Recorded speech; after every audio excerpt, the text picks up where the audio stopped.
There is something very quiet, yet very strict, about eating inside Buckingham Palace. The tables shine with silver, the plates look perfect. But behind this beauty, there are rules that many guests never expect. Some foods are not allowed at all.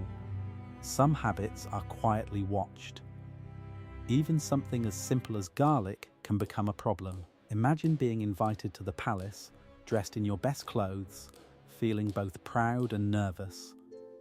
Then you learn that you must never ask for seconds, never season your food too freely, and never begin eating before a certain moment. It feels almost like stepping into another world, where every bite follows tradition. These rules are not just about manners. They tell a deeper story about history, discipline, and the careful image of the British royal family. According to royal historians and former staff, many of these customs go back decades, shaped by the habits of kings and queens who valued control and order. And today, we will gently explore these traditions together. By the end, you will discover 15 strange and fascinating facts about royal dining that may change how you see a simple meal. As we begin, you may wonder, would you feel comfortable eating under such quiet pressure? Or would every small move feel important? One of the first rules surprises many visitors. At royal meals, guests are expected to follow the lead of the monarch. No one begins eating until the Queen, or now the King, starts first. This may sound simple, but in practice, it creates a moment of stillness. Everyone waits, everyone watches.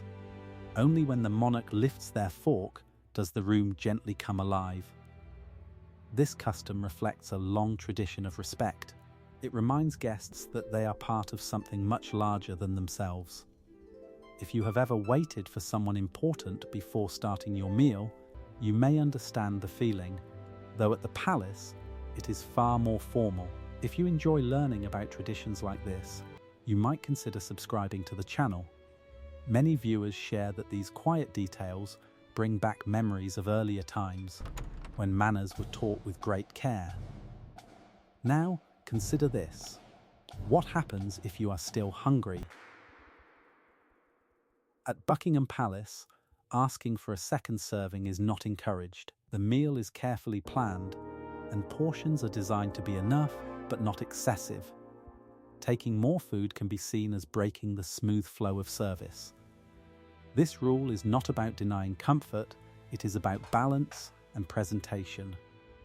Royal meals are meant to feel elegant, not indulgent. According to reports from former palace chefs, dishes are served in a way that keeps everything moving in harmony. Some guests quietly wonder, is it better to leave the table slightly hungry or risk standing out? Another surprising rule involves something many people love: garlic. Inside the palace, garlic is often avoided, especially at official events. The reason is simple and very human. Strong smells can linger, and members of the royal family meet many people closely throughout the day. Imagine speaking with dozens of guests, shaking hands, smiling, and holding conversations. A strong scent could become distracting. So, the chefs prepare meals with flavors that are gentle and refined. If this detail surprises you, feel free to share your thoughts in the comments. Many people find this rule both practical and a little unusual. As the meal continues, there is another quiet signal to watch for. When the monarch finishes eating, the meal is over for everyone. Even if your plate is not empty, you must stop.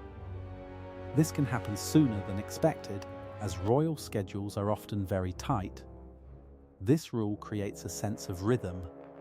The meal is not only about food, it is about time, order, and respect.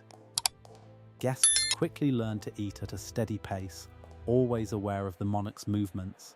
Have you ever had to adjust your pace at a meal because of someone else? At Buckingham Palace, this awareness becomes essential. Now, let us move to something more subtle. The way you use your cutlery also matters deeply. Guests are expected to follow traditional British dining style, keeping the fork in the left hand and the knife in the right, without switching. This may feel unusual for some visitors, especially those from countries with different habits. It is not simply about technique, it is about maintaining a shared standard that reflects centuries of etiquette. Small details like this help create a unified and graceful atmosphere. According to royal etiquette experts, these traditions are carefully preserved because they represent continuity. They connect the present to the past in a quiet, almost invisible way. If you find these customs interesting, you might consider sharing this video with someone who enjoys history or classic traditions. These small stories often bring meaningful conversations. As we continue, another rule appears, one that many guests only notice after sitting down. You must never season your food before tasting it. Adding salt or pepper too quickly can be seen as questioning the chef's work. This reflects deep respect for the preparation of the meal. Royal kitchens are known for their precision, and every dish is carefully balanced before it reaches the table. So before reaching for the salt, guests pause. They take a bite. They trust the chef. It is a small moment, but it carries quiet meaning. And this leads us to an interesting thought. How many of our daily habits would change if we were placed in such a setting? We have only just begun to uncover these rules, and already they reveal a world shaped by discipline, respect, and careful detail. Yet the deeper and more surprising traditions are still ahead. As the meal continues, another quiet rule begins to shape the evening. Conversation at the royal table must remain balanced and gentle. Guests are expected to speak, but never too loudly and never for too long. The monarch often guides the flow by speaking to one person during a course, then turning to another during the next. This creates a soft rhythm, almost like a calm dance of voices. Imagine sitting there, knowing that your moment to speak will come, but only for a short time. It can feel both special and a little tense. According to royal biographers, this method helps include many guests while keeping the atmosphere peaceful. No one voice should take over the room. Have you ever noticed how different a meal feels when one person speaks too much? At the palace, this is carefully avoided. Another detail may seem small, yet it carries weight. Mobile phones are not part of the dining experience. Guests are expected to keep them out of sight. The focus remains on the people, the conversation, and the moment itself. In a world where many of us glance at our screens during meals, this rule feels almost like stepping back in time. It asks for full attention, something that is becoming rare. Some visitors later share that this simple rule made the evening feel more real, more human. It is a quiet reminder of how connection once felt before constant interruption. Now consider the placement of your hands. At Buckingham Palace, hands should remain visible, resting lightly on the table when not in use. Placing them in your lap for long periods is not encouraged during formal dining. This custom may seem unusual to some, but it reflects openness and awareness. It also helps maintain a uniform appearance across the table. Small details like this create a sense of order that is almost invisible, yet deeply felt. As you picture this scene, you may begin to notice how every movement becomes part of a larger pattern. Then comes another rule, one that many guests only learn by watching closely. Bread must be broken into small pieces, not bitten directly. Each piece is then buttered individually before being eaten. This slow and careful method may feel unfamiliar at first, yet it encourages patience. It turns even a simple piece of bread into a deliberate act. According to reports from former palace staff, these traditions are taught quietly, often by observation rather than instruction. Guests learn by watching others, especially those who are more experienced. Have you ever found yourself copying someone's behavior at a formal event, hoping to do the right thing? As the courses change, another expectation appears. Guests should not leave the table during the meal unless it is absolutely necessary. The dining experience is meant to remain uninterrupted. This rule supports the smooth flow of service and conversation. It also shows respect for the effort that has gone into planning the event. For some, this can feel challenging, especially during long dinners, yet it is part of the shared discipline that defines royal dining. Now, let us turn to something more delicate. Certain foods are avoided not only for practical reasons, but also for safety. Shellfish, for example, is often limited at official royal events. The reason is to reduce the risk of food-related illness. Members of the royal family have busy schedules, often meeting many people in a single day. Even a small illness could cause serious disruption. So the menu is designed with care, choosing dishes that are both elegant and safe. This choice may seem cautious, but it reflects a deeper responsibility. Royal life is not only about tradition, but also about careful planning. Does this make you think differently about the meals you attend or host? Another rule, though rarely spoken aloud, involves posture. Guests are expected to sit upright, without leaning too far back or forward. The posture should appear natural, yet composed. This creates a visual harmony across the table. It also reflects confidence and attentiveness. According to etiquette experts, posture has long been seen as a sign of respect, both for oneself and for others. As you imagine this setting, you may begin to feel how every small detail adds to the overall atmosphere. Then there is the matter of pace. Meals at Buckingham Palace are not rushed, but they are also not slow. Guests must find a middle rhythm, keeping up with the service while remaining relaxed. This balance can be difficult. Eat too quickly and you may seem impatient. Eat too slowly and you risk being left behind when the monarch finishes. It is a gentle challenge, one that requires awareness without anxiety. Some guests later describe this as one of the most interesting parts of the experience. It teaches a kind of quiet discipline where you remain present at every moment. Now consider the role of the staff. Service at the palace is precise and almost silent. Plates appear and disappear with careful timing. Guests are not expected to call attention to the staff or make special requests during the meal. This creates a seamless experience where everything feels smooth and uninterrupted. It also reflects deep respect for the professionalism of the staff, many of whom have years of training. Have you ever noticed how a well-served meal can feel almost effortless? As the evening continues, another subtle rule becomes clear. Guests should avoid discussing controversial or deeply personal topics.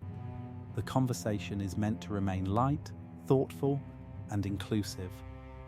This helps ensure that everyone at the table feels comfortable. It also reflects the royal role of bringing people together rather than creating division. In today's world, where discussions can quickly become heated, this rule feels both traditional and wise. We are now moving deeper into the world of royal dining, where every action carries meaning and every moment is shaped by history. Yet, the most powerful and meaningful traditions are still to come, revealing not only how the royal family eats, but what these habits quietly say about duty, identity, and time itself. As the meal begins to draw toward its final courses, a deeper sense of meaning quietly settles over the table. What once seemed like a collection of small rules now feels like a carefully woven pattern, guiding every guest through an experience that is both personal and historic. One of the final customs is almost invisible, yet it carries quiet importance.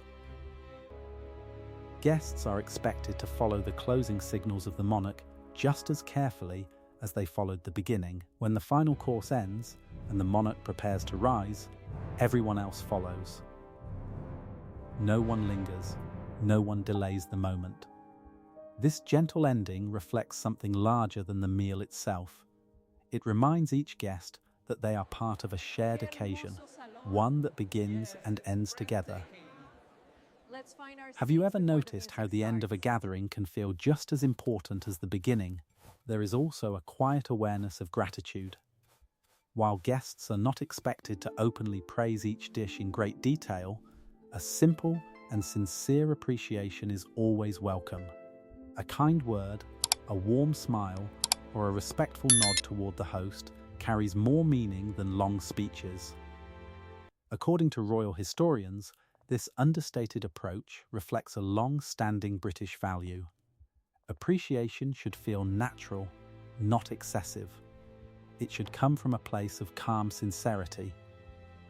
This may feel different from modern habits, where people often express excitement in louder ways.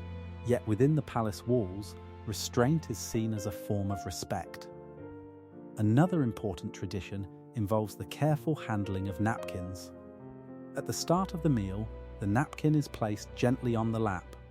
When the meal ends, it is not folded neatly as it was before, but instead placed loosely beside the plate.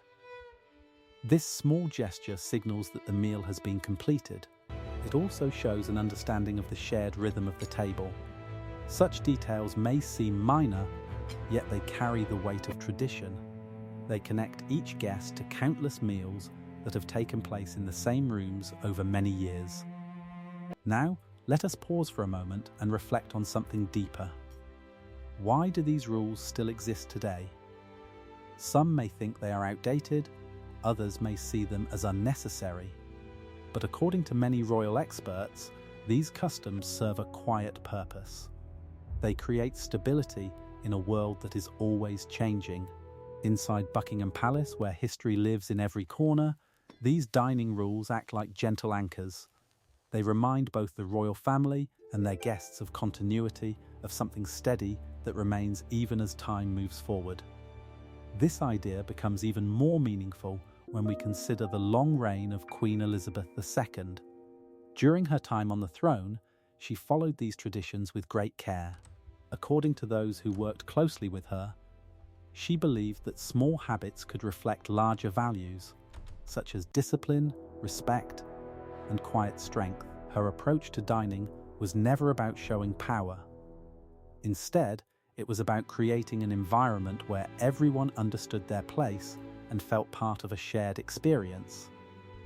This may lead us to a thoughtful question. In our own lives, what small habits help bring order and calm? As we reach the final moments of this journey, it becomes clear that these food rules are not really about food at all. They are about attention. They are about presence. They are about the way we show respect to others without needing many words. In a fast-moving world where meals are often rushed and distractions are constant, there is something quietly comforting about these traditions. They invite us to slow down, to notice details, and to share time with care. Some viewers have shared that learning about these customs reminds them of earlier days when family meals were treated as important moments of connection. If this brings back a memory for you, you are welcome to share it. These reflections often create a warm sense of community among those who watch. And if you have stayed with us through this entire story, perhaps you have felt a gentle shift in perspective. What first appeared strict and formal may now seem thoughtful and even meaningful. There is no need to follow every royal rule in daily life, yet there may be small lessons we can carry with us, waiting for others before we begin. Speaking with balance, showing quiet appreciation. These are simple acts, but they can shape the way we connect with those around us. As the grand dining rooms grow quiet once more and the last footsteps fade into the long corridors, one truth remains. Tradition is not only about the past, It is also about how we choose to live in the present. And sometimes, even the smallest rule at a dinner table can tell a story that lasts for generations.